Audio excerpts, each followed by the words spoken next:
want to make a difference in this world, you got to get up early. You got to go to work. That's what this is about. Life is not easy. It's not going to be handed to you on a silver platter.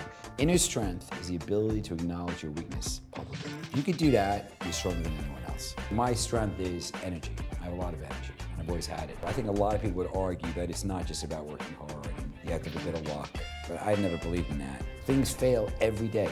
As I sit here now, something's going wrong in my business. Now, will they make themselves right? I'm sure they will. But we have to think about it. We got to work hard. The team's got to work hard. That's how we see it. Keith, thanks so much for doing this. You seem to be really into skiing. What got you into skiing originally? So, what started actually is interesting. My dad was a real estate developer and tried. And many years ago, when I was a little kid, probably like 3 years old, maybe even younger, he bought a big piece of farmland upstate New York.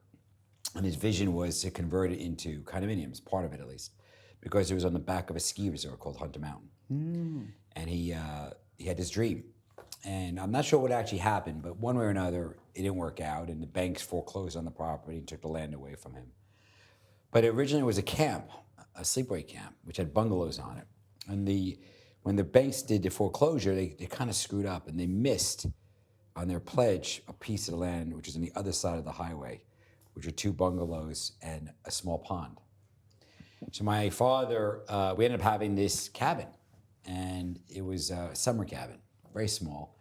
And I had a great aunt who died, and she had a bit of money, and she left it to my mother or my father, I'm not even sure. But we used that money to renovate the cabin. And my mom said to me, would you like to learn how to ski? And I said, what do I know? I'm 5 years old. Why not? And I started skiing in Hunter Mountain, which is where I learned how to ski, and that's kind of started the passion. So when I was a very little kid, it was really credit to my mother. She didn't know how to ski. My father was virtually blind, so he was not allowed to ski. Yeah. But my mother got me going, and I got addicted. And that's how it started. Now, the reason I asked that question is one of the investors I look up to, Paul Tudor Jones, is known to love skiing. There's that documentary of him. And I was wondering, as you're skiing, you're also, huge into mountaineering. Have those outdoorsy activities taught you anything about investing you hadn't learned otherwise? Well, the way it works in life is nothing's ever specific. It's not obvious. But the indirect stuff is really important. So what I learned over the many years is that skiing or sports is a very important balance to stress. So if you have a stressful life or you're dealing with stressful things, the fact that you have a sport or faith or family, as I say, outside of that is very powerful. So that's kind of number one. You need to have a balance. The second thing about sport is that if you're any good at it, or even if you're terrible at it, if you develop and you create a passion and you have to work hard for it, it allows a sense of focus, let's say, to help grow that side and even create a better opportunity to reducing your stress, perhaps in your main life. And skiing is unique and mountaineering even more so in that it's very, very encompassing. So you're outdoors, you have this beautiful experience, you experience nature. But it's fast, you might get hurt. So it's enough that it should take your mind away from your work. So if it all works out as planned, you end up having a very good stress reliever. So whatever has it impacted my direct ability, whether or not to invest money or not? Indirectly, not really. Directly, not really. Indirectly, yes, because I'm able to think about things. There's a very interesting concept in sport, which relates to investing as well, which is understanding flow. So there's a really interesting concept that when you ski or when you climb, momentum is very important. So turning, how do you turn? And not panicking, not interrupting flow. And investing in many ways is understanding fundamentals, but also understanding the flow of money. So if I had to do a bit of a reach, I would say that the principle of flow versus fundamentals is something that also applies to an investing perspective. But on a more practical basis, I think at a minimum, it's a great balancer. Awesome. You talked a bit earlier about momentum and how skiing, and sport in general, demanding sport really helps you find that momentum. I'm curious about you. You have this very successful fund. You've raised, I think, 5 billion euros. How do you continue to be motivated and push and maintain your momentum when I guess a lot of people around you are telling you, oh, you've made it, why not, ease off a little bit? I guess, how do you maintain that momentum? And I guess more importantly, what drives you? First of all, I'm not really sure I got a very successful fund. I got a good fund, and we work hard to make it successful, but it's not clear what happens. There's macroeconomic factors, micro, et cetera. Momentum is in terms of understanding the perspective of the fund business and kind of lessons learned from the past, is that I've decided many years ago that I have one skill, or one strength, let's say. Other than that, I'm pretty below average. Okay, so my strength is energy. I have a lot of energy, and I've always had it. So I've learned how to channel it, and to avoid making stupid mistakes, and I make them all the time. In many ways, the charitable work that I do and some of the stuff I do in charity is actually very important to me. So I find the ability to give back and to focus on charity as important. And I believe I'm really on a mission. It's kind of like the Blues Brothers movie. I'm on a mission from God. I do really believe that I have been blessed with that energy level, and it's very important for me to do good with it. So in the business, it means obviously making money for our investors and protecting our fiduciary responsibility. But at the same time, we're really here to change the world. So as I'm sitting here talking to you in my conference room, behind me, I can actually hear them. There are two small conference rooms in which one of the larger PTSD, post-traumatic stress therapy sessions called Rock to Recovery, gets to use our rooms 1 week every month or every 6 weeks for their patients in London. Right? So that's a huge humbling factor, because I could sit here and I know that we're doing good. So I think what drives me fundamentally is obviously trying to achieve success. And how do I define success? Is taking care of my family and taking care of my partners, but also making a difference in the world. So that's really important to me, and that's what drives me today. Awesome. How long have you been doing these charitable, partnering with these different charities? I read an article, or I think it was an interview, where you kayaked 104 miles to support, I think it was the British Royal Marines. How long have you been doing these initiatives, and how has it given you, I guess, some peace and a lot more purpose in what you do? Well, to be fair, my parents are good people, very modest. My mother and father were very involved in helping as best as they could with the community. So my father's put time into charity. My mother worked for the city, and she was very involved in lots of campaigns, whether it was anti-racism, supporting underprivileged kids, whatever it is. And I grew up with that dynamic. And so for me, I think it's very, very critical to invest time in that. I've done it since I started my career. Actually, I did it since I was a kid. When I had my own business, I had a bit more freedom, so I was able to kind of focus that. Plus, I'm an Orthodox Jewish guy. I'm what they call modern Orthodox.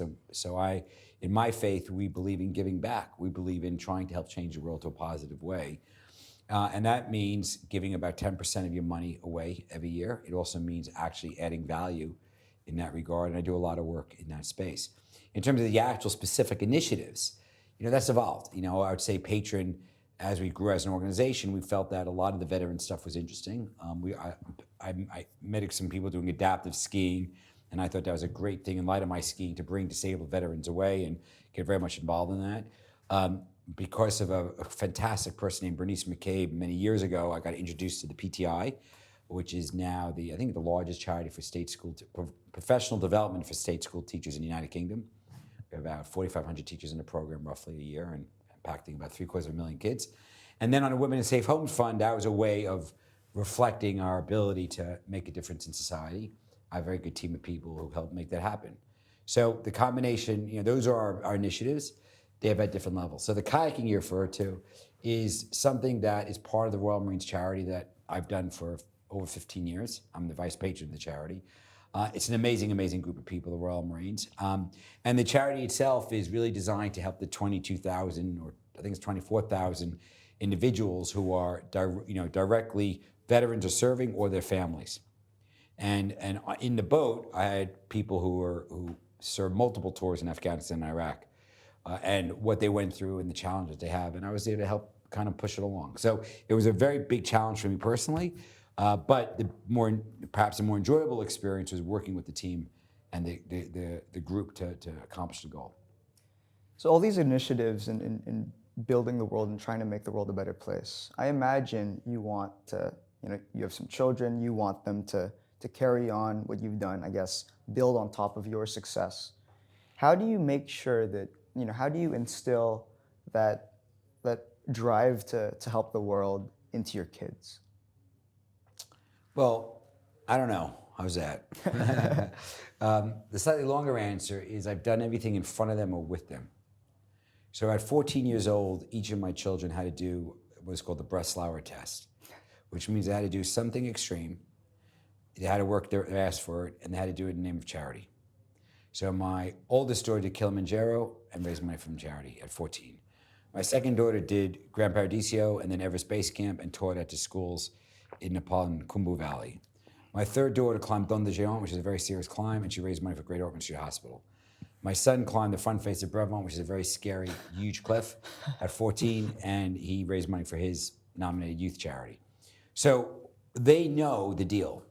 The deal is, I'm not taking, if we have any money left, I'm not taking the money away and you start from scratch. The deal is take what we have done, and my wife makes me look like I'm sleeping, okay, so to put in perspective. So take what my wife and I have done, or your mother and I have done, and take it to another level. So I would say it's not a command or an order, or we tell them what to do. It's kind of an expectation.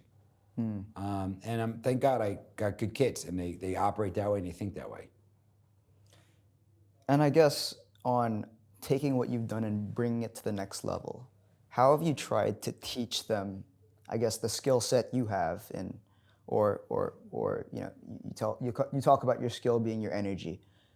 In general, how do you want them to join the business later on, and how do you prepare them to manage this thing? Sure.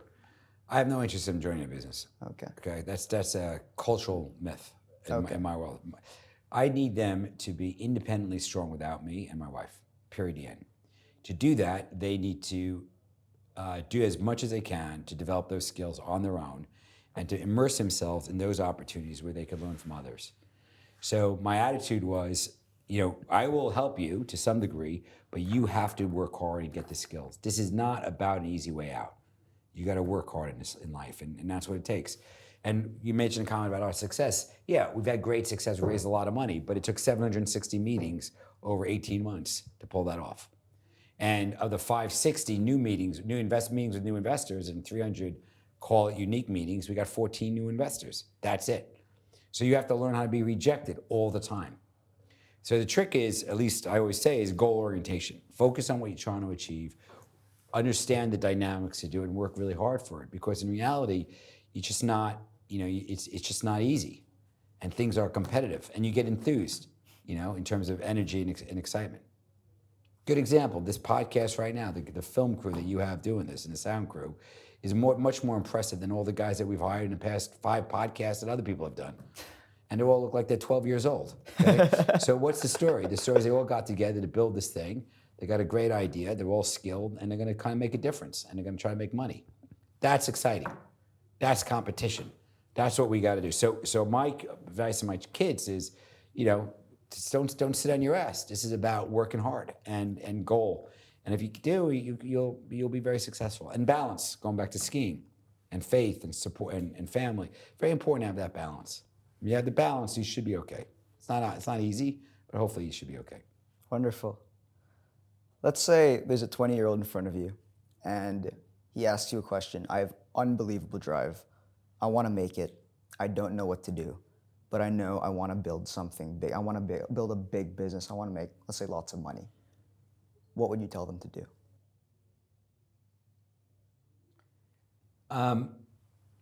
Well, if you think about if money becomes a priority, so I always like to say there are 3 ideas in life, which are primal: money, power, and fame.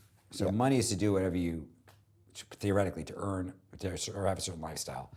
Power is to control your destiny, let's call it. And fame, which is a negative way of looking at it, but let's look at it in a positive way, is impacting society. Yeah.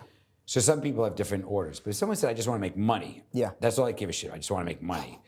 The question will be is how do you make the most money possible? Not the quickest, but the most money possible. And the argument there is you got to be involved in a scalable industry.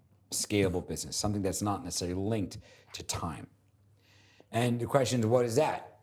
It appears to be technology or finance or the money business, because both of them are scalable. Both of them don't necessarily are not necessarily linked to your time specifically, and both of them in terms of barriers of entry or barriers of customer acquisition seem to be relatively low. Not obvious, just takes a lot of work. So I would argue that if someone said, I have no idea what I want to do, I first try to understand their skill set, but I would say, okay, from their skill set, let's think about those two worlds.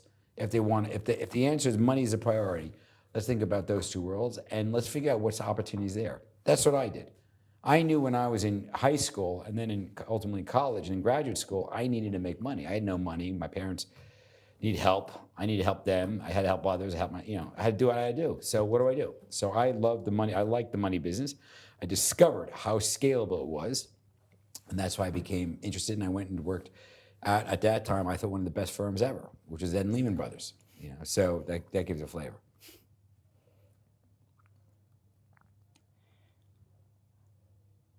You talked a little bit about the two businesses, technology and finance, that you believe to be Industries. in the two industries rather that you believe to be that are the scalable businesses that can make the biggest amount of money. It seems that every other week there's a new development in generative AI. I was following the DeepSeek saga, which wiped away $600 billion in NVIDIA market cap alone. And I'm curious, how do you see generative AI affecting your industry? If you see it affecting your industry at all, maybe for certain tasks. OpenAI recently released a tool called Deep Research. I don't know if you read about it or tried it out, but I mean, in my eyes, it seems to be this thing that will transform everything. And I'm wondering, does Patron use this technology or does it have a plan to implement it into their workflow? So starting point, we use it everywhere. So it's very serious. It's very important. The question is in a sense, it's a tool that it allows us to be more efficient and more effective. So the next question then is how extensive do we use that or not? And how do we deal with hallucinations, for example? So at a minimum, it's great for research. It's great for notes. It's great for writing. It's great for certain visual aids. And at the operational level, because we invest in platforms that, for example, sell real estate, it could be very, very helpful in a marketing and sales perspective, customer identification, customer acquisition, et cetera. So we see it as extremely important. Is it as transformative as others might see it? Possibly, in terms of what we're doing. We're just a lot more efficient, but that's what it does. It doesn't replace kind of a business concept. We can't remember that we invest in hard assets. So we are buying shopping centers or building buildings for homes. So what it does is allows us, for example, to reach more people who want to buy that home. It allows us to be more effective in selling that home, for example. It might be very successful in allowing us in generative AI within, let's say, a platform that's running the electronics to be more effective in managing the heat energy of a particular building. We might be better at carbon emissions or reducing carbon emissions in a particular property. So it's really I was going to say it's a supplemental tool without trying to denigrate it, because it isn't. It's a good tool for us to help be more effective in what we do. So you talked a bit about your investments. I'm curious, what's the best investment you've ever made with Patron, and what's the worst been so far? So there's always a tricky bit on understanding what is the best, because we could judge that by IRR or equity multiple or about size. I think the highest multiple from memory that we did is we were part of a group that bought the Hotel Arts in Barcelona right after 9/11.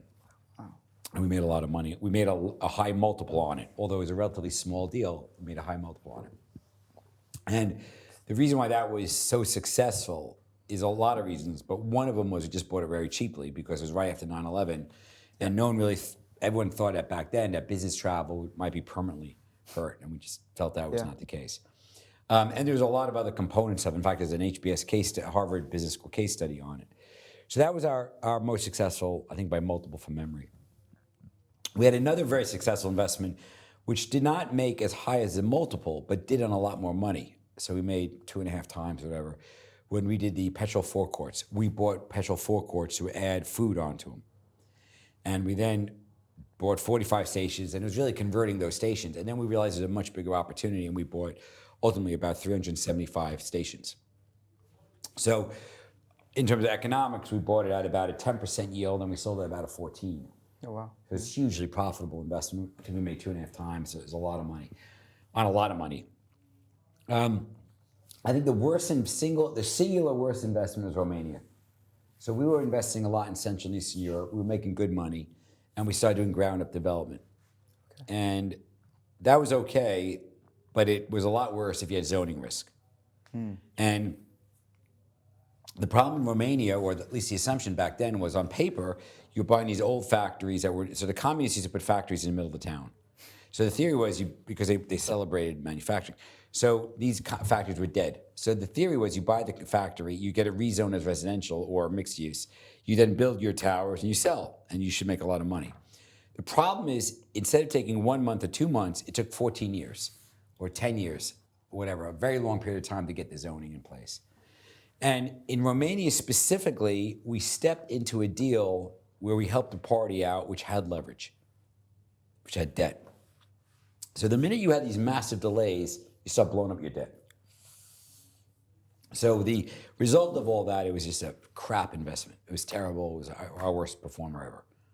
In fact, if I look at I could blame 2008 or the global financial crisis, because that's what triggered it. But in reality, if you look at our performance over, 25 years, I think we made about a gross 15% return, excluding Central and Eastern Europe. If you include that, we made like a 12. Oh, wow. Okay. So 3 points on $5 billion is a lot of money. Yeah. Right? So that would be a perspective. How do you make sure, I guess, when you're analyzing an investment, how do you reduce the risk of getting stuck in the deal? Like, are there things you look at, obviously you can always look at something with the benefit of hindsight, but do you think that in that moment there were some clear, red flags you should have looked at before making that investment in that real estate? So the traditional argument is there's a misalignment between your partners on the transaction going in, which means that something goes wrong on the deal, you can't get the partner out, you're having a big fight, and you lose time. Because the single biggest risk that's the hardest to underwrite is duration risk. How long does it take for something to happen? And time again, I've made mistakes there. I've tried. It's not obvious. So I would say, a clear risk or clear consideration is, have you mispriced duration risk? Now, what does that actually really mean? It means, do you really believe you have multiple buyers to buy it on exit or not? And if there's no buyers today, will there be buyers when it's ready? So in the Hotel Arts example, when we bought it, buying an office tower that was a hotel basically, which had 485 beds after 9/11 seemed like insane. But we felt that actually once it stabilized, we would have the exit and people would buy it. Now, the fact that the market turned in our favor worked, but that's not obvious for sure. So we're always trying to figure out, what could go wrong, and whether we're underwriting that risk, and going to your question, whether in that first 90 days is something we could do differently or control it in a different way. You touched on something there, which is, I guess different risks associated with different countries. Now, Patron has offices all over Europe, right, when you're looking at deals. When you, let's say, lack confidence in the economy, let's say the Spanish economy, for example, does that result in you, I guess, not allocating there, or do you believe in being fully diversified across Europe? Let me get your thoughts on that.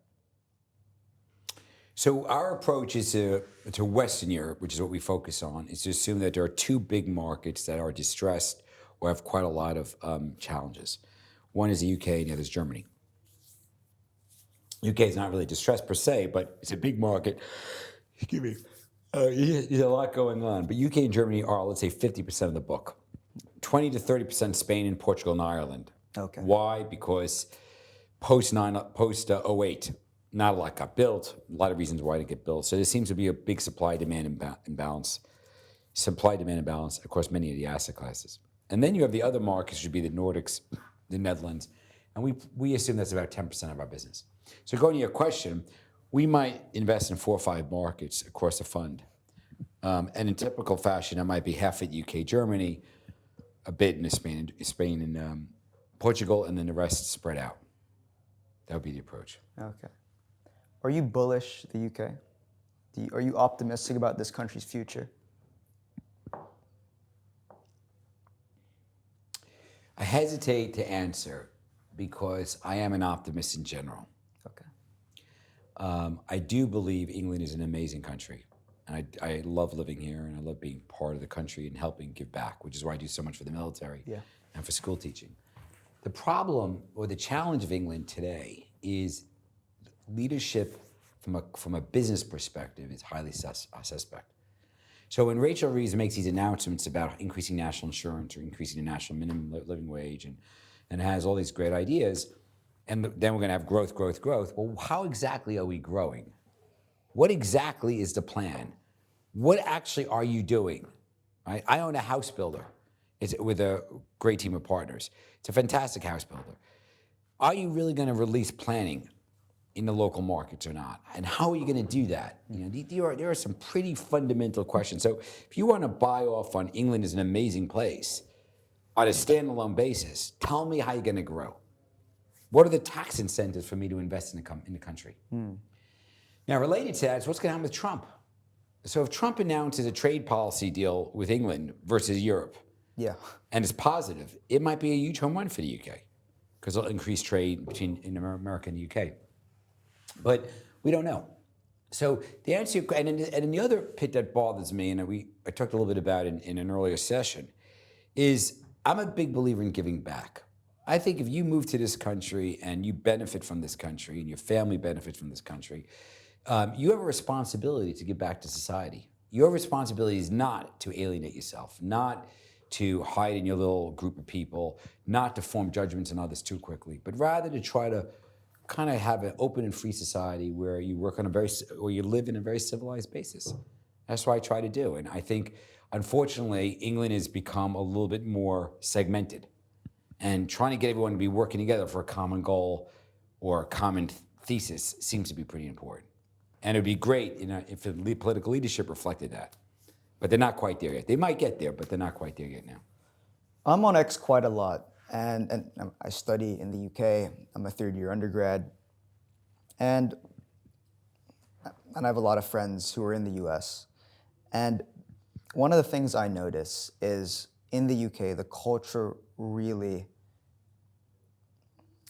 doesn't reward people with entrepreneurial ideas. I mean, just with my friends at university, it's all about getting my quant job, getting my investment banking job, having my, do 2 years there, then go into private equity or then do an MBA. Whereas in the US, I feel like I have so many friends who have friends that are doing much more interesting things apart from their degree, apart from just their career recruiting season stuff. Like, for example, I sat down with a friend of a friend. He was one of my best friend's roommates in his first year, and he's just started a junk removal business that on the side of his studies did $1.3 million in revenue last year. And I mean, from the people I've met here, now it just may be the circle I'm in, I don't hear a lot of those stories. Now, my question for you is, let's say you're young and you're hungry and you want to be in a place where you can learn and grow and build something. Do you think the UK is a great place to do that still? Or if given the opportunity, let's say for your kids, would you advise them to live in the US? Well, the advantage America has over England, before I answer your question, is it's got scale, much bigger market. Life's a lot easier. So if you're trying to build something that was scalable, you might argue that the US is a bigger market. You also might argue that England's big enough. I mean, there are 70 million people, whatever the number is, living here. Or Europe is interesting, and you could work across markets, assuming you could figure that out. So the reason why the US has a significant advantage is much bigger. There's less friction, and there's less regulatory barriers, generally. So therefore, it's great. And culturally, it does reward you. So it's not that they reward you on success. It means if you fail, no one's going to penalize you that much. Yeah. So you can go bust a couple times and still do great. and be respected. The prodigal son, you can always come back. So the UK suffers from that. It's a small market. There's a perception that you're tracking. I think the examples you gave, not really that fair, because in many ways, sometimes you got to do those jobs to get trained up in skills so you can do your own thing. But we do have things in England which kind of promote this. The enterprise investment scheme. There are some funds that try to promote growth and entrepreneurship, but it's hard. So to answer your question, I don't think there's a real difference truly between the UK and the US. It's really a state of mind. My parents were, they were born in America, but, I grew up, my mom really grew up with nothing. She was one of 14 children, piss poor. I grew up, my dad, as I said, had trouble. I learned the art of aiming high and working my ass off. And the advantage when you work your ass off and you're in a market that no one else is working their ass off is you can succeed. So that's an argument of why the UK is pretty good, okay? Because if you're hungry enough and you're aspirational enough, you could outsmart others. The tricky bit is whatever you're selling, does it create a good enough product and it's exciting? My son at I think it was at 17, teamed up with a guy, and they wrote, or the guy helped them write, a program which ended up scraping the DVLA driving test. And he resold tests. He was the third largest reseller of driving tests in England when he was 17 years old. Okay, now, many peers might go, he did that because he's your son. That's actually not true. I had no idea he was doing that. He did it originally because at 14, or maybe he was younger, he was flipping trainers. And the guy who wrote the program for them to get on the auction site for the trainers was a really technically a capable guy. And my son went back to him and said, hey, I could work with you. Let's go do this driving test stuff. And it was a home run. So go back to, now it gets to your question. So did I think it was a good idea he goes to Cambridge? Or do I think he should go to American University? Great question. If he got into Cambridge, let's say. So I said, what do you want to do, son? Because I love business. I like the idea. I want to work in. I said, okay. I said, if you get into one of the top business schools in America, I'll pay for it. But don't tell me you're going to a party, man. This is serious stuff. And he worked his butt off and he got great grades and he had this other business and everything else. And he got into Wharton, which is a top finance school. And he's a sophomore at Wharton, right? And he's got exposed to even greater opportunity. So do I think the American model or market is necessarily better? Not necessarily. I do think that the American university system allows for greater flexibility to pursue ideas like this. But from a work perspective, anything's possible. You're unique in that you're an American living in Europe and investing in Europe. And I can't help but wonder why, because as you said, the US is a much bigger market. Wonder why I'm here. Yeah. Because there's fat chickens walking around. And I could shoot them. Okay. That's simple as that. Simple as that. That was originally how it started. It originally started that I just felt there's a great opportunity to make more money here. I work my ass off anyway. Other people don't. So I could take advantage of the work arbitrage, call it. Okay. And it took a lot of time, but we built a model that was scalable across Europe. That's the advantage of Patron. The advantage of Patron is we have a scalable model, and it seems to work. So that's why I'm here. Could I potentially have made more money in America? Of course. Would it have been as fun and interesting? Probably not. This is great. I got all these different cultures, all these different backgrounds. You could travel within 2 hours to be anywhere. I could go to, I love mountains. I like going out to Chamonix. I was skiing in Hunter Mountain, okay? Hunter Mountain is crap relative. Chamonix is like the mega church, man. It's the place where you go to mountaineer and ski in the world, right? And it's only 4 hours door to door. That's pretty cool. Or Friday night I could have a big dinner at my home. I could have people speaking Italian and French and everything else. It's kind of amazing. Or, you asked me whether, before we started this, have I been to Hong Kong? Yeah, I have been to Hong Kong, but what's cooler is I got a bunch of Chinese nationals working here, and I got guys who work from Hong Kong as well, and we work with agents over there, and we worked in Japan and Korea and Hong Kong, and then obviously in Western Europe, and it's just amazing. There's a lot of cool things to do and a lot of cool people to meet. So I find Europe just much more interesting, and I made the trade. The trade was bigger risk of making more money by being in Europe in exchange for being continuously entertained and learning cool shit. What is something you believe to be true? So this is going, I guess, kind of related. It's the contrarian aspect. You're an American in Europe. what is something you believe to be true that most people would disagree with you on? Oh, that's a tough question. Well, most people disagree with me on everything, so there's no one unique thing. Well, I think from a style perspective, I think not most people. I think a lot of people would argue that it's not just about working hard and you have to have a bit of luck. And maybe I could see it, but I never believed in that. I happen to be a religious person. I'm not the most practicing person. I have a lot of mistakes. I have a lot of flaws, but I do have faith. I do have belief that we have a spirituality here, and I think we could plug into that.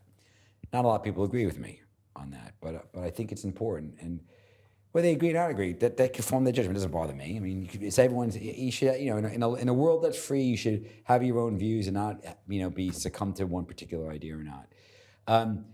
But I think in this country, my perpetual optimism is a bit unusual, I would say. But is it 95% or 50% disagree with me? I don't know. But I think that might be a bit unusual. But there are good people out there.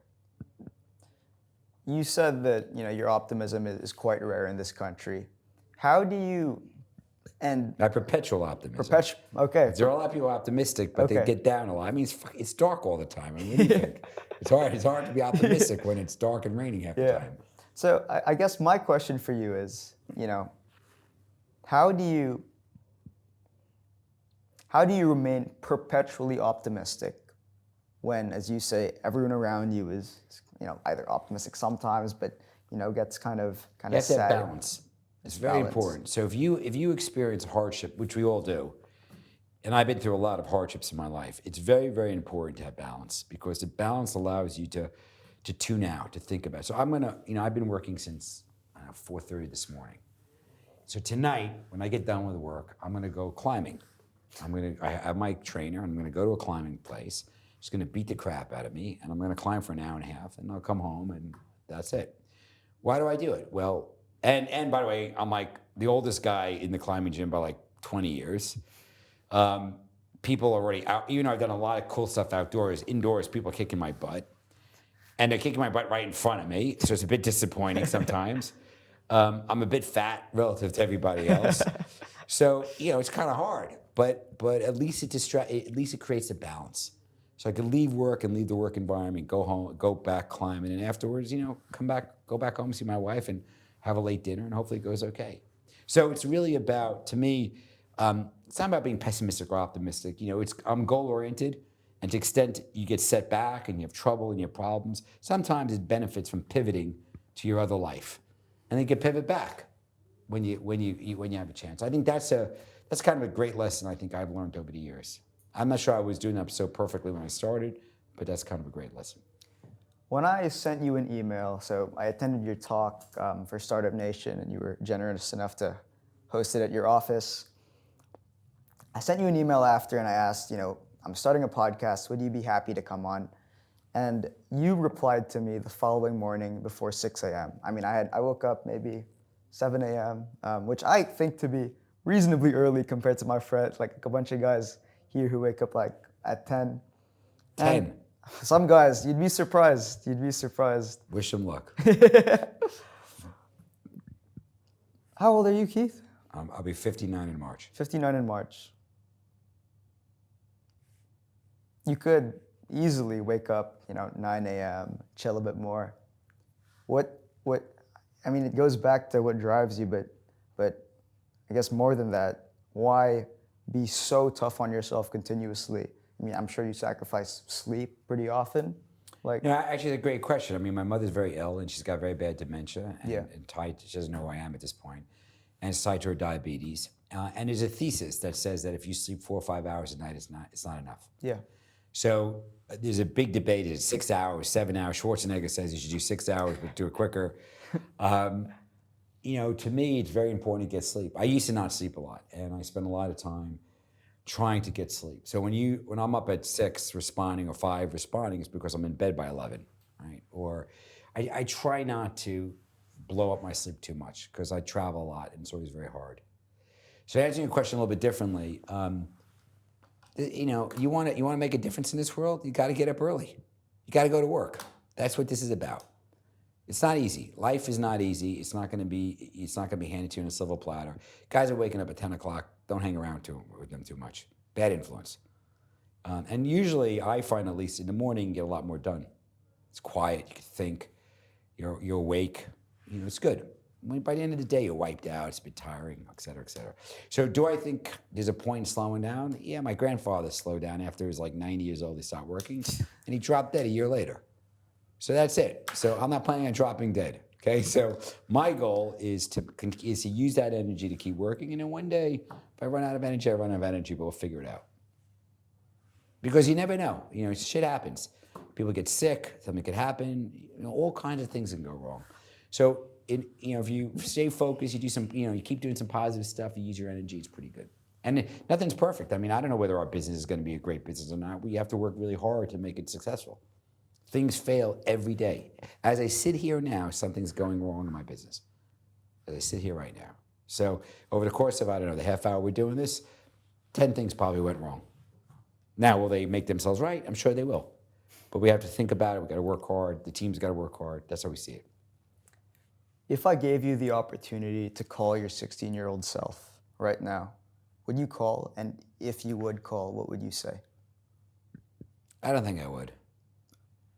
If I go back to when I was 16 years old and I was contemplating how I was going to make money to deal with the fact that we didn't have any money in the house, would I imagine I would one day end up running a business in Europe that I created and be here for 32 years? You got to be kidding me. That was so far from my understanding of the life. I was in a dorm. I was in a boarding school in Washington Heights, in the middle of, at that, it was pre-crack, so it was bad, but it wasn't as bad as it got. Now I think it's all regenerated, so it's actually quite nice. But no, I don't think I would, because I think why distort this story? Why, you missed opportunities. There are so many of the things that I have experienced in my life and the stuff that I've done has been by immersing myself in other opportunities. For example, this podcast. A traditional response could have been, who is this kid? Yeah, no. What do I got to deal with this guy? I got so much shit to do. I got back-to-back meetings right behind us. But I thought it was enthusiastic. I thought it'd be pretty cool that you did this. And I thought at a minimum, I should say, you know what? Reinforce that positivity. And if it means that actually someone listens to this and helps them out, great. If it means no one listens to it and it still helped you out, also great. To me, what's more interesting is whether the guys sitting around this room listening to this sound or listen to what I'm saying and actually themselves are motivated. That's cooler. Yeah. That's what I like doing. I like doing cool shit. That's it. So, I going back to the point, I'm really happy to do it. It's great. If I got the time, why not? Wonderful. I think that's a great place to leave it. Thanks so much, Keith. Sure. Truly appreciate your time. How many people are going to listen? It's like 5? No, I'm kidding. Actually, I don't know whether you want to record this, but what was the interesting thing I said to you when I looked at the setup? What's that? What did I say to you when I looked at the setup? What was my observation to the team? I said, I'm pretty impressed with all this equipment. Yeah, it was reminded you of your... this is really pretty interesting. I said, not just reminded me, I said, hey, this looks better than some of the stuff that our guys have done or we're using. Maybe we should use you guys. So it'd be great to get your contact details and see. For sure. So it might be that this group turns out to do all our videos for the next 10 years. Oh, wonderful. It might not be. Yeah. But I never would have known that unless I did this podcast. Yeah. It might be you might turn out to be fucking God for all I know. Okay? And therefore it could help in 10 different ways. One never knows. So I think it's important as a general to immerse yourself in risk where you have uncertainty.